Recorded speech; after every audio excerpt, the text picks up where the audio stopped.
You're listening to The World at 8 with Lynn Mozart.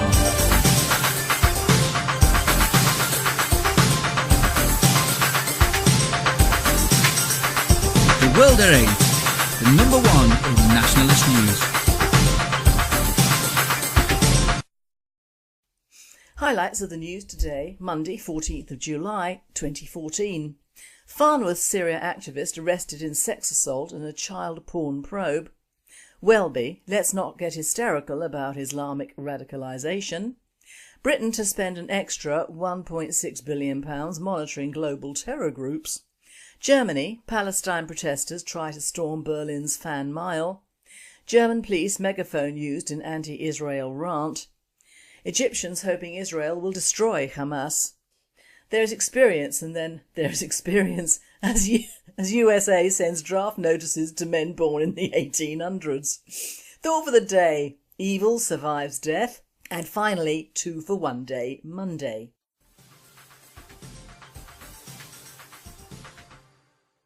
UK news. Farnworth Syria activist arrested in sex assault and child porn probe. An activist who led several aid convoys from Bolton to Syria has been arrested on suspicion of having child porn and sexually assaulting a teenager. Kazim Jamil, aged 33 of Farnworth, was arrested on suspicion of sexually assaulting a 19-year-old woman and possessing an indecent image of a child. He is now being questioned in police custody. World at 8. Oh dear, the kid gloves will be on this one. He's Muslim, a terrorist and a paedophile and a rapist. Two things he ain't is white and either dead or poor.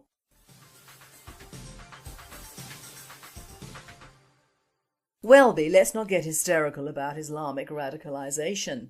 Archbishop of Canterbury plays down threat from Muslim youths travelling to Middle East and returning radicalised, warning against a national culture of fear. People should stop being so hysterical about the threat from Islamic radicalisation in Britain, the Archbishop of Canterbury has insisted. The Most Reverend Justin Welby said there is a problem with young Muslim youths travelling to Syria and elsewhere to wage jihad, but the numbers were extraordinarily small.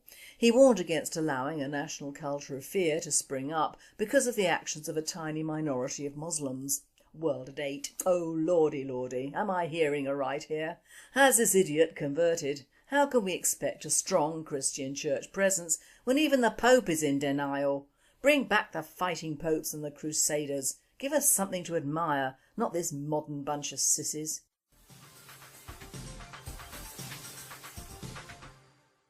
Britain to spend an extra £1.6 billion monitoring global terror groups. Prime Minister David Cameron revealed plans on Monday to supplement British Special Forces with an extra £1.6 billion to expand their surveillance and intelligence capabilities. Cameron has warned of a threat to the UK by militant groups operating in Iraq and Syria. He told Parliament he would disagree with those people who think this is nothing to do with us, adding that an extreme Islamist regime in the middle of Iraq would affect us. Cameron said the people in that regime, as well as trying to take territory, are planning to attack the UK. So the right answer is to be long-term, hard-headed, patient and intelligent. He said this strategy should apply not just in Iraq but in Syria, Somalia, Nigeria and Mali. Otherwise these problems will come back and hit us at home. Cameron will emphasise the significance of drones and special forces when he unveils equipment at the Farnborough Air Show this weekend. The Times reported. World at 8. Why should we spend billions on monitoring terrorism abroad when we import the buggers at a rate of knots and pay them and their stinking families to stay? I could think of a myriad of ways to spend that money, couldn't you?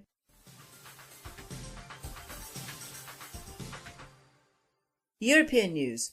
Germany. Palestine protesters try to storm Berlin's Fan Mile. Hundreds of Palestinian protesters tried to storm Berlin's Fan Mile on Saturday afternoon, the centre of World Cup celebration in the German capital. Police said that around 800 protesters, largely young Palestinian men, gathered at Potsdamer Platz in central Berlin shortly before 6 p.m. to demonstrate against Israeli military action in the Gaza Strip. They then tried to reach the Fan Mile, the street running west from the Brandenburg Gate, which is sealed off for World Cup games. The protesters broke through the first police cordon, Tagesspiegel newspaper reported, and were stopped by a second police line. Police said the protests turned towards Witzenberger Platz, Police reinforcements were rushed in to contain the demonstration and stones were thrown at officers, Tagesspiegel reports. There was also trouble in Frankfurt am Main, where 2,500 pro-Palestine demonstrators gathered on Saturday.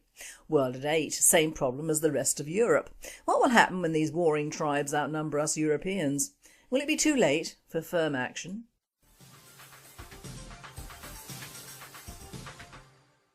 German police megaphone used in anti-Israel rant. German police allowed an anti-Israel protester to climb inside a police car and shout slogans including "Child Murderer Israel" and "Allahu Akbar," Arabic for "God is great," through a police megaphone, a spokeswoman for Frankfurt's police said on Sunday. Police let the protester use the megaphone during a Free Gaza demonstration Saturday because he'd offered to calm down a protest that had turned violent, spokeswoman Virginie Wegner told the Associated Press. "We as police had come up spontaneously with this unusual method and he abused it. We didn't expect that," Wegner said, adding that police were investigating the incident. Police are neutral during protests.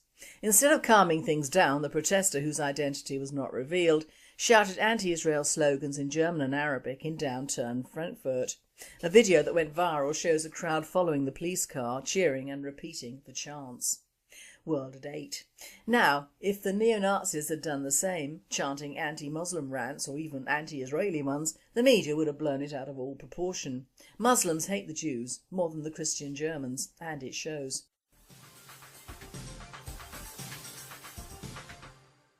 World news. Egyptians hoping Israel will destroy Hamas. Khalid Abu Toma for the Gatestone Institute writes, "Over the past week there are voices coming out of Egypt and some Arab countries, voices that publicly support the Israeli military operation against Hamas in the Gaza Strip. They see the atrocities and massacres committed by Islamists on a daily basis in Iraq and Syria and are beginning to ask themselves if these serve the interests of the Arabs and Muslims. Thank you, Netanyahu. May God give us more people like you and destroy Hamas." Aziz Sami of the Egyptian newspaper Al-Haram. Isolated and under attack, Hamas now realises it has lost the sympathy of many Egyptians and Arabs. World at 8. Now Egypt is moderate and sees the problems. Israel has its own country and is entitled to it. No one ever wanted the so-called Palestinians of old, as they consisted of a few offset sheep herders after World War I. Their own religion and the Arab League didn't want them, and that hasn't changed. They've migrated and increased in the last 90-odd years, but are still unwanted, except of course by the media and Hamas.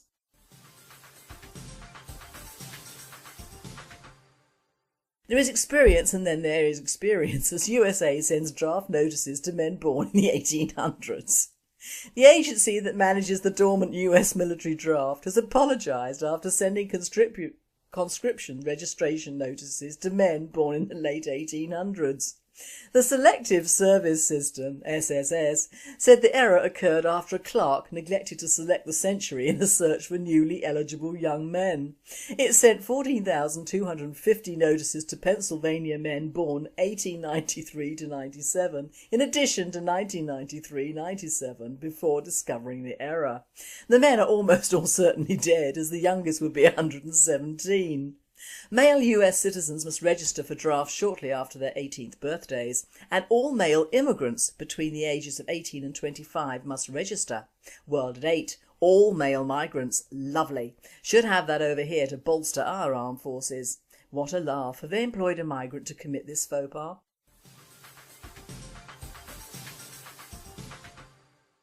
Thought for the day. Evil survives death? One of the comments I read on my article, "It is all in the plan, my friends," was that Coudenhove, Kalirgis was dead, as was Saville, and their legacies should be allowed to die with them. Now, we don't live in a perfect world, or even in a perfect country. Perfection is overrated and eagerly sought after, and yet what is perfect to one person is not perfect to another, and although a sight-orientated sense, it is ephemeral in the sighting thereof, not to be held in the hand, but more in the mind. It is with this thought in mind that I did try to see the affiliation between a dead and alleged paedophile or sexual abuser who is no longer able to defend what could be his terrible actions in the past, and a very clever man with an agenda which encompassed the whole of Europe, if not the world, and that is where I ran out of any similarities there might have been. Seville hatred spans the class system and unites a certain band of people in doing so. Anyone who is anyone who wants to be anyone jumps on this particular bandwagon, even though their lives or their relatives' lives have not been touched by Saville's grimy paws or worse. It is rather like poor little Madeleine McCann, whose so-called professional parents left her and her twin siblings alone while they wined and dined, and haven't stopped whinging ever since, when the actual crux of the whole matter is that these babies were left unattended in the first place, in a region where several children had gone missing and the centre or hotel wherever had offered to babysit them. And the Portuguese police did not pay so much attention because if parents can leave babies, so can they. Point is, the entire point of the story of Madeleine has been missed. She was abandoned and taken. Her baby siblings were left as they didn't fit the profile needed by the takers. And the point of comparing CK to Saville is also at odds with the facts we know, apart from the glaring point that Kalirgis was, as far as we know, a fairly normal married man and not someone who looked from the outset like a pervert's dream mentor.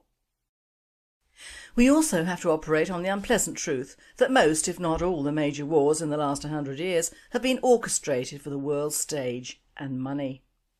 The First World War was the largest and most ruinous one for Europe, and the first to be fought in between the old and new methods of killing men. In the UK you had fierce old warriors who had sat astride horses and directed men into the cannons, trying to do the same thing against the Germans, and to terrible effect. Massive numbers of young men, in fact the best generation England has ever known, got mowed down in the senseless slaughter that followed.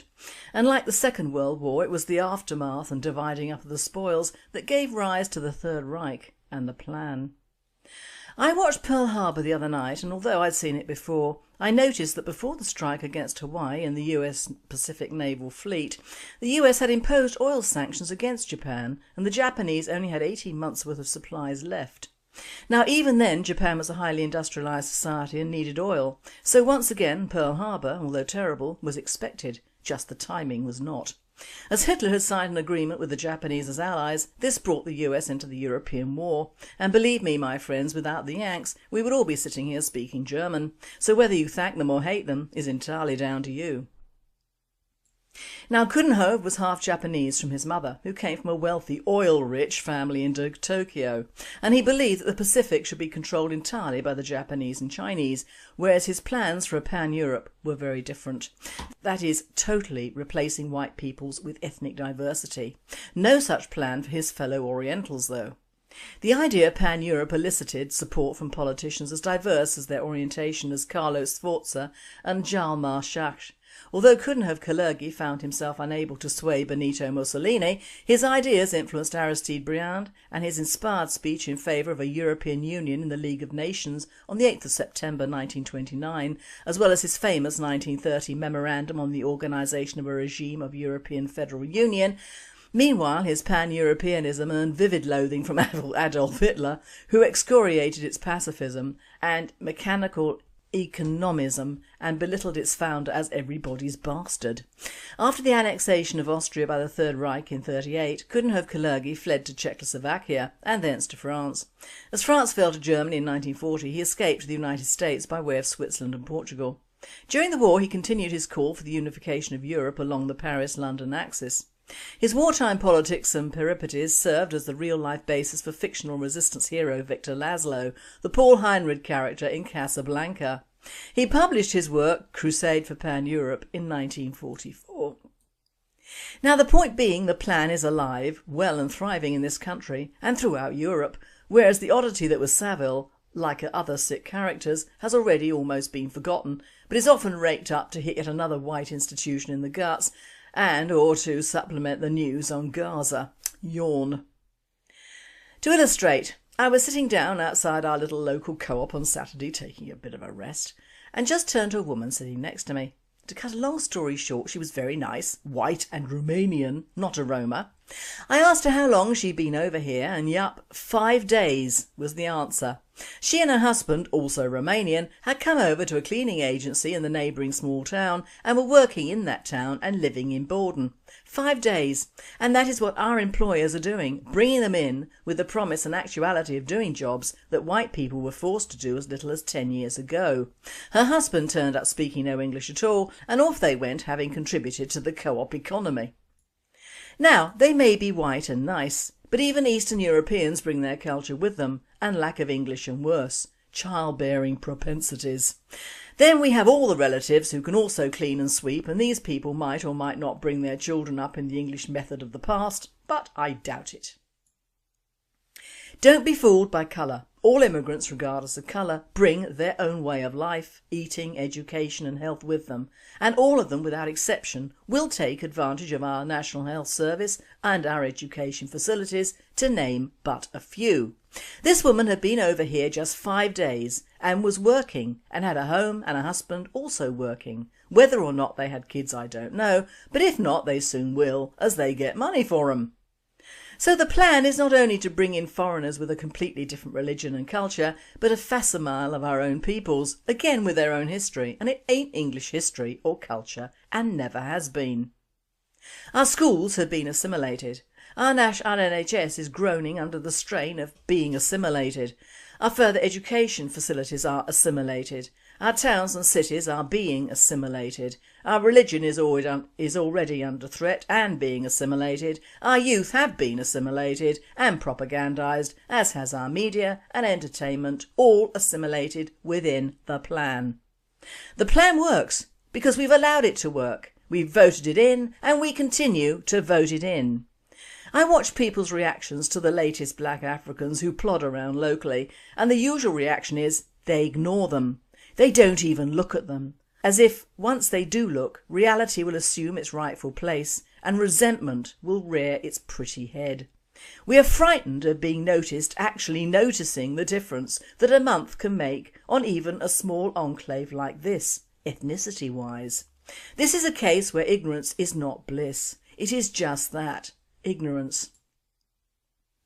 Now, with all ethnic migration, whether from Europe or the rest of the world, these people all come from their own countries, even if they have travelled thousands of miles through the EU or wherever to land here. Even if they produce children here, they are not, in my eyes, British, but maybe British born.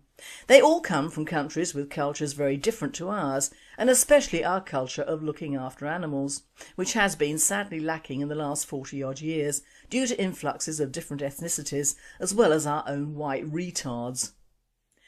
Incidents of animal cruelty are up, crossbows are de rigueur now, as is eating our wildlife. Joanna Lumley may be interested in the fact that her lovely Nepalese pals have a festival every 5 years in the Bara district of Nepal in which several different species of farm animals are slaughtered at Gadahame, including large numbers of buffalo. Tens of thousands corralled into one giant pen. Once the day of slaughter comes, it's reported that over 200 slaughtermen are sent into the pen wielding swords. The buffalo are then beheaded while fully conscious. This is a totally unacceptable way to slaughter any animal. Beheading is no easy task, and it has been reported it often takes several attempts to behead the buffalo. Some reports state that buffaloes are brought to the ground first by cutting the tendons in their legs. Furthermore, in this festival setting, with thousands of unfamiliar animals penned in together, they will experience huge levels of stress and fear, not least when other buffalo are slaughtered all around them. In fact, the Nepalese government, whilst trying to stop their erstwhile citizens coming over here, have now paid £32,000 to have hundreds of these poor beast slaughters, which is a huge amount of money for a poor pro-communist regime. My point is, when these people come here, all people try to imitate the way of life they had. The religious festivals, the meats, the slaughter methods, we all know this from halal and the influence it has on our culture and farming in the UK. It is their culture that spreads, not ours. Fact. We already have talk of beheadings in Trafalgar Square for the infidels, so why not have a mass butchering at the same time? It is time the English, or part of whatevers, stood up and realised we are an endangered species. Us, white English or Anglo-Saxon or Celt or Gael or Germanic or Norman, I don't care. It is us who should be on petitions for preservation as well as the poor animals. No, the CK plan is working too well, and his evil lives on way past that of Sovile and his gropings and worse. It is working because of the English and the Northern European temperament, or rather the mental laziness of us to not fear what we cannot see until it is too late. How much do we have to stand before we stand and be counted? How much propaganda can one country stand? How many lies does it take to obviate the obvious? How many strangers does it take to replace a light bulb? About 7.5 million, apparently.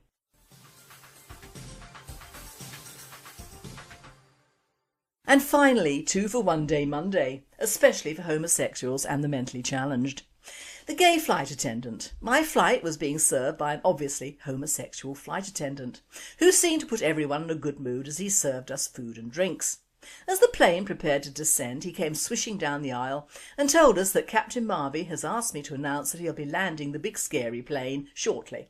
So lovely people, if you could just put your trays up, that would be super. On his trip back up the aisle, he noticed this well-dressed and rather Arabic-looking woman hadn't moved a muscle. "Perhaps you didn't hear me over those big brute engines, but I asked you to raise your Tracy Poo so the main man can pity-pat us on the ground."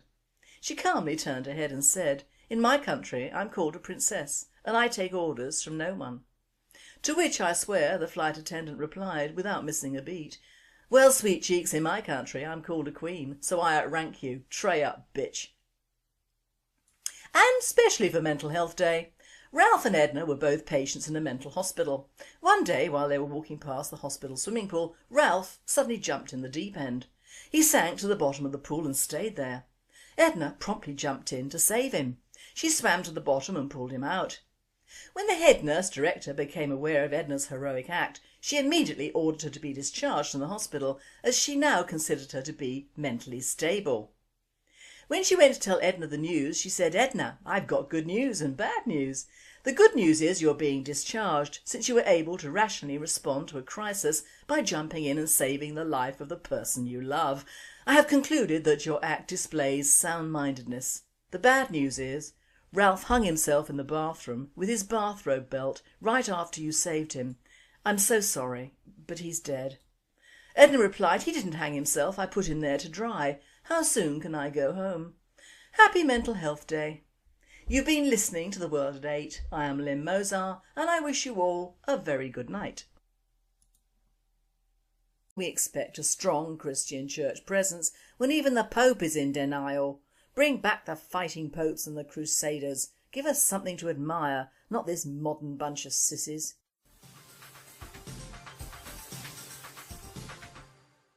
Britain to spend an extra 1.6 billion monitoring global terror groups. Prime Minister David Cameron revealed plans on Monday to supplement British Special Forces with an extra £1.6 billion to expand their surveillance and intelligence capabilities. Cameron has warned of a threat to the UK by militant groups operating in Iraq and Syria. He told Parliament he would disagree with those people who think this is nothing to do with us, adding that an extreme Islamist regime in the middle of Iraq would affect us. Cameron said the people in that regime, as well as trying to take territory, are planning to attack the UK. So the right answer is a paedophile and a rapist. Two things he ain't is white and either dead or poor.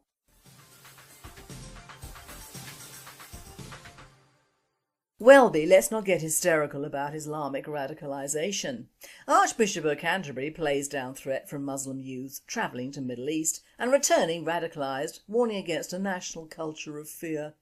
People should stop being so hysterical about the threat from Islamic radicalisation in Britain, the Archbishop of Canterbury has insisted.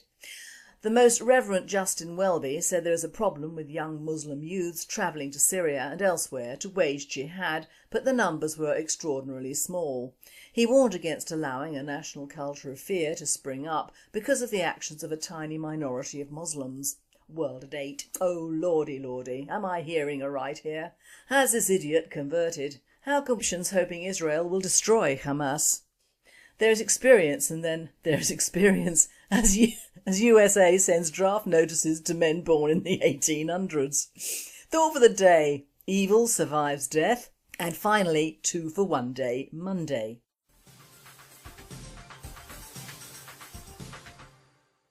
UK News. Farnworth Syria activist arrested in sex assault and child porn probe. An activist who led several aid convoys from Bolton to Syria has been arrested on suspicion of having child porn and sexually assaulting a teenager. Kazim Jamil, aged 33 of Farnworth, was arrested on suspicion of sexually assaulting a 19-year-old woman and possessing an indecent image of a child. He is now being questioned in police custody. World at 8. Oh dear, the kid gloves will be on this one. He's Muslim, a terrorist and a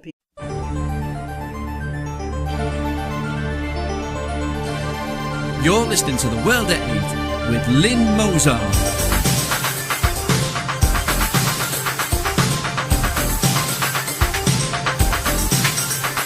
The World at 8, the number one in nationalist news.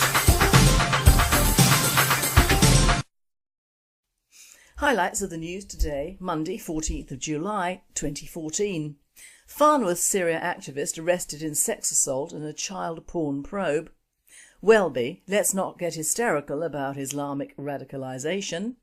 Britain to spend an extra £1.6 billion monitoring global terror groups. Germany, Palestine protesters try to storm Berlin's Fan Mile. German police megaphone used in anti-Israel rant. Egypt is to be long-term, hard-headed, patient and intelligent. He said this strategy should apply not just in Iraq but in Syria, Somalia, Nigeria and Mali. Otherwise these problems will come back and hit us at home. Cameron will emphasise the significance of drones and special forces when he unveils equipment at the Farnborough Air Show this weekend. The Times reported. World at 8. Why should we spend billions on monitoring terrorism abroad when we import the buggers at a rate of knots and pay them and their stinking families to stay? I could think of a myriad of ways to spend that money, couldn't you?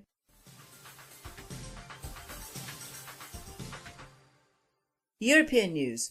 Germany, Palestine protesters try to storm Berlin's Fan Mile. Hundreds of Palestinian protesters tried to storm Berlin's Fan Mile on Saturday afternoon,